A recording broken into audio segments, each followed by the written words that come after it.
Welcome back once again friend हमारे इस प्यारे से प्लेटफॉर्म पे। दोस्तों आज हम डिटेल में लर्न करेंगे स्टेप्स और यूज़ भी किसका, ऑक्सीजन का। जी हाँ दोस्तों, हमारे इन्वायरमेंट में ऑक्सीजन की साइकिल कैसे चलती है उसके बारे में हर एक डिटेल में जानेंगे, क्या क्या स्टेप्स होते हैं।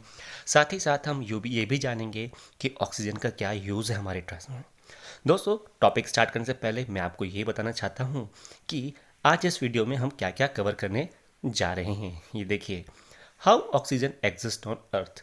आखिरकार हमारे एटमॉस्फेयर में, हमारे अर्थ के एटमॉस्फेयर में ऑक्सीजन कैसे आया। फिर हम सीखेंगे कि ऑक्सीजन साइकिल क्या होती है, कितने स्टेप होते हैं। फिर हम जानेंगे कि यूज़ ऑफ ऑक्सीजन क्या है, ऑक्सीजन का आखिरकार प्रयोग कहाँ कहाँ होता है। फिर लास्ट में दोस्तों ये भी जानेंगे कि प्रोडक्शन कैसे होता है ऑक्सीजन का।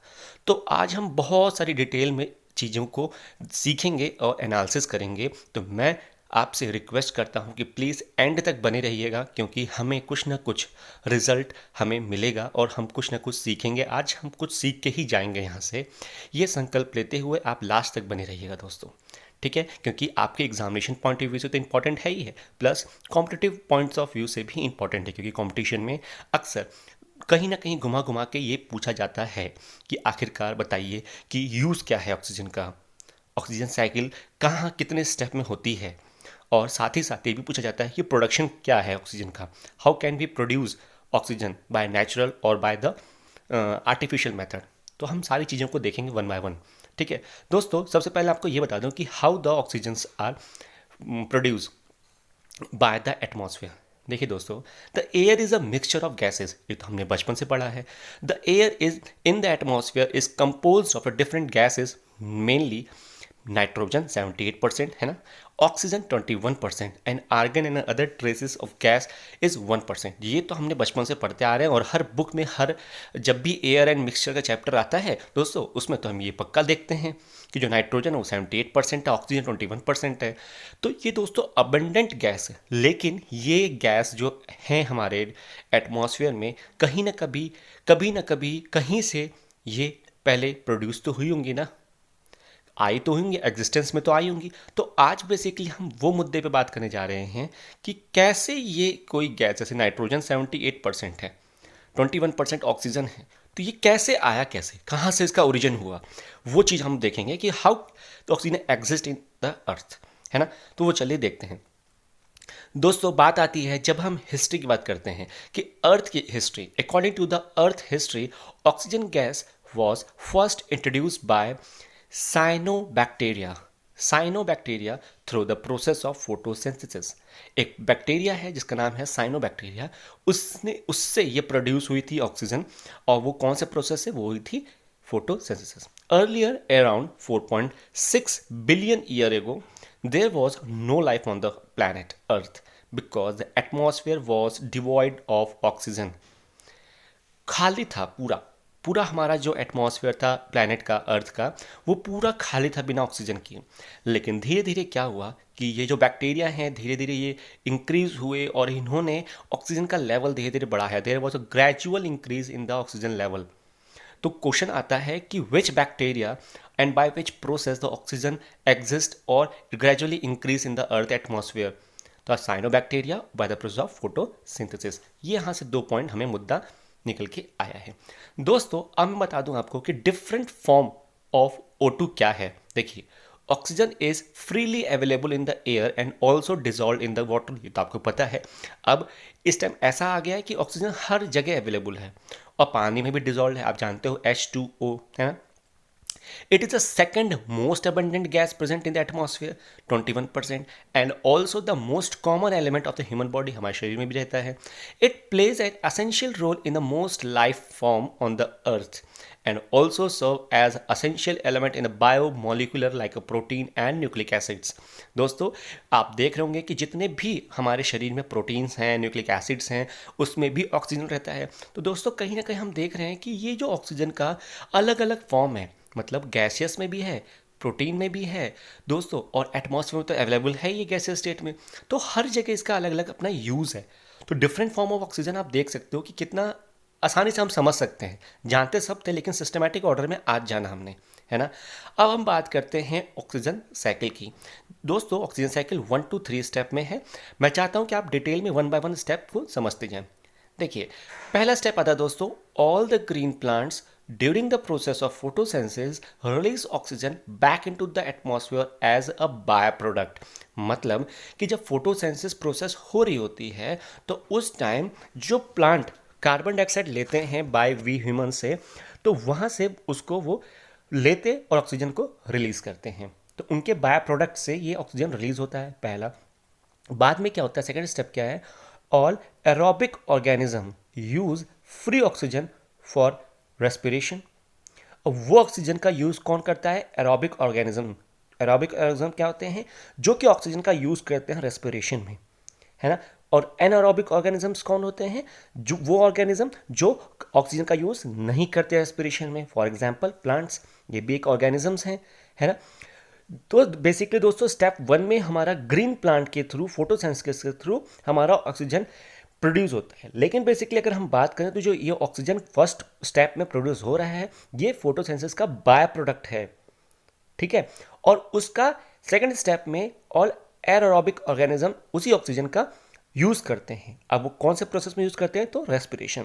तो आप ये याद रखते रहिए, अपने माइंड में ये क्लिक करते रहिए कि फर्स्ट स्टेप में हमारा बेसिकली फोटोसिंथेसिस प्रोसेस आएगा और जो सेकंड स्टेप है हमारा, उसमें बेसिकली रेस्पिरेशन प्रोसेस आएगा, है ना। फर्स्ट स्टेप में हम बात करेंगे ग्रीन प्लांट्स की, सेकंड स्टेप में बात करेंगे हम एरोबिक ऑर्गेनिज्म की। फर्स्ट स्टेप में बात होती है कि ऑक्सीजन वहाँ से रिलीज होती है, सेकंड स्टेप में बात होती है ऑक्सीजन वहाँ से यूज होती है, ठीक है। एरोबिक ऑर्गेनिज्म ऑक्सीजन यूज करता है। चलिए मूव करते हैं third and the last cycle, third and the last step of the cycle, क्या कि animal exhale carbon dioxide back into the atmosphere. मैंने अभी आपको बताया था ना कि जो प्लांट हैं जो फोटोसिंथेसिस कर रहे हैं बच्चों, तो वो भी तो, उनको भी तो कोई ना कोई गैस चाहिए होगी, तो उनको जो चाहिए होती है वो चाहिए होती है कार्बन डाइऑक्साइड, CO2 जिसका नाम है ना। तो वो गैस कौन देता है उनको, वो एनिमल्स देते हैं, है ना। तो एनिमल जब एक्सेल करते हैं ब्रीथिंग प्रोसेस में, तो उसमें से CO2 निकलती है ना, हमारे एक्सेल से। तो वो CO2 को यूज करते हैं, दिखा ना, animal exhale CO2 back into the atmosphere which is again used by the plant during the photosynthesis. तो अल्टीमेटली जो उन्होंने ऑक्सीजन दिया, उस ऑक्सीजन का एनारोबिक ऑर्गेनिजम्स ने यूज किया, फिर वापस बैक दे दिया प्लांट को, और फिर प्लांट ने उसका यूज किया अगेन फोटोसिंथेसिस में। Now oxygen is balance with in the atmosphere, balance हो गई ना, हमारी साइकिल कंप्लीट। दोस्तों बेसिकली ये सिंपल लैंग्वेज में यही है हमारी ऑक्सीजन साइकिल। अब हम बात करने जा रहे हैं यूज ऑफ ऑक्सीजन, जो हमारा टारगेट था।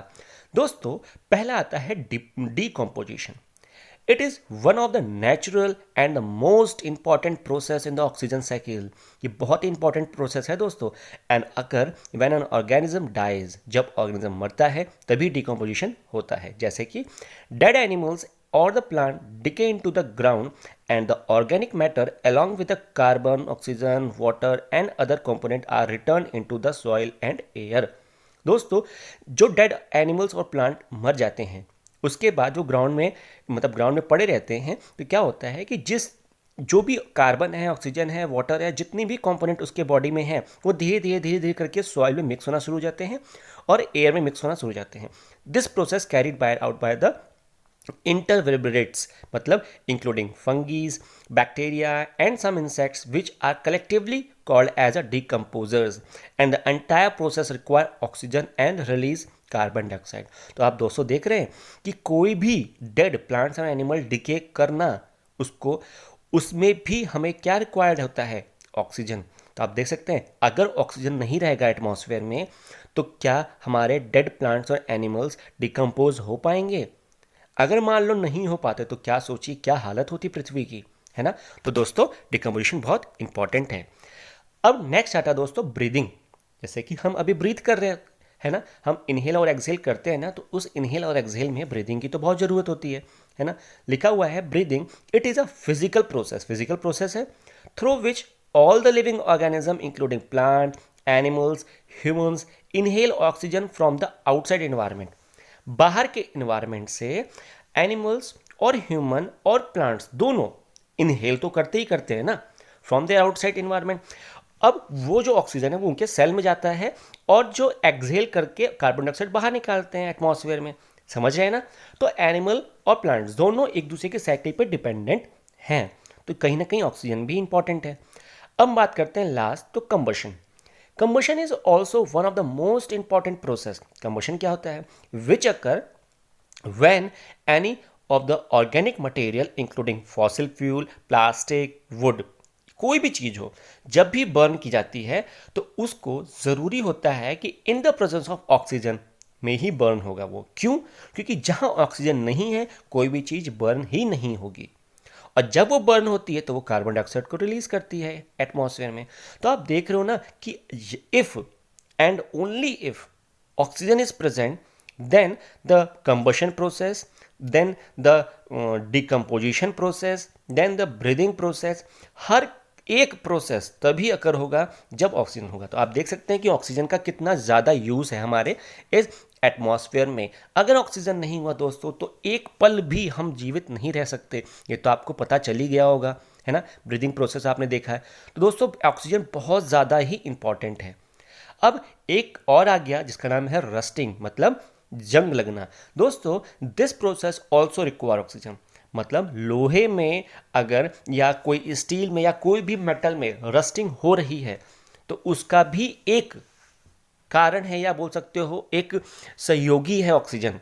It is a formation of oxide. उसकी जो मेटल है उसके सरफेस पे एक लेयर बन जाती है जिसका नाम है होता है ऑक्साइड। जिस भी मेटल का होता है तो मेटल ऑक्साइड बन जाता है, which is called a oxidation process.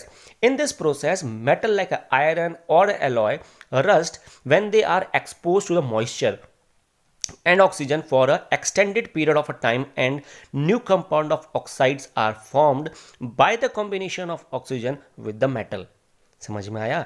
तो अगर कोई भी रस्टिंग हो रही है, मेटल हो मतलब आयरन हो या एलॉय हो, उसको ऑक्सीजन ज़रूरी होता है रस्टिंग के लिए, है ना? तो आप देख सकते हैं कि जीवित हो या मतलब जो भी प्रोसेस हो उसमें ऑक्सीजन का चाहिए होता है। अब हम बात करेंगे प्रोडक्शन। आखिरकार हमने ये तो देख लिया यूज़ क्या है, अब प्रोडक्शन भी देख लें क्या है भाई, ऑक्सीजन का प्रोडक्शन कैसे होता है। तो दोस्तों अभी हमने जाना कि जो प्लांट्स हैं उनमें क्या होता है, the leading creator of oxygen are plant. यही एकदम ऐसे मतलब कैरेक्टर क्रिएटर्स होते हैं जो कि ऑक्सीजन को क्रिएट करते हैं। और कैसे करते हैं? By the process of photosynthesis, है ना? During photosynthesis the plant use sunlight, water, carbon dioxide to create energy. और उसका जो बाय प्रोडक्ट होता है, लिखा है ना, oxygen gas is a liberated as a by product of this process. सोच लीजिए अगर प्लांट नहीं रहेगा तो हमें ऑक्सीजन कौन देगा? अगर प्लांट नहीं रहेगा तो हमारा कार्बन डाइऑक्साइड कौन यूज करेगा? तो ये बैलेंस करने वाला कौन क्रिएटर है? तो वो है प्लांट। दोस्तों प्लांट बहुत जरूरी है ना? अब सेकंड नंबर पे आता है sunlight. Sunlight also produce oxygen. Some oxygen gas is produce when the sunlight react with the water vapour in the atmosphere. कुछ ऑक्सीजन गैस को सनलाइट भी प्रोड्यूस करता है। कैसे? कि जब सनलाइट रिएक्ट करता है वाटर वेपर के साथ, तब जो एटमॉस्फेयर में वाटर वेपर्स रहते हैं ना, उनके साथ सनलाइट को रिएक्शन होना पड़ता है, क्योंकि भाई सनलाइट वहाँ से अर्थ सरफेस पे आती है तो रास्ते में उसको वाटर वेपर तो मिलता ही मिलता है, तो रिएक्ट तो होती है। और उस प्रोसेस में जब रिएक्शन कर रहा होता है उस प्रोसेस के दौरान हमारा ऑक्सीजन गैस प्रोड्यूस होता है, लेकिन उसकी जो मात्रा होती है उतना कम रहती है प्रोडक्शन रेट जितना कि हमारे प्लांट की रहती है। ठीक है, तो वो ज़्यादा रहता है। तो फाइनली कैसा लगा आपको? How did you feel? हमारा ये पूरा लेक्चर हमने क्या क्या कवर किया, 4 स्टेप, आपको कितना अच्छा लगा और कितना सीखा, कितना परसेंट आज आपको नॉलेज हुई है, कितना अंदर से गुड फील हुआ है?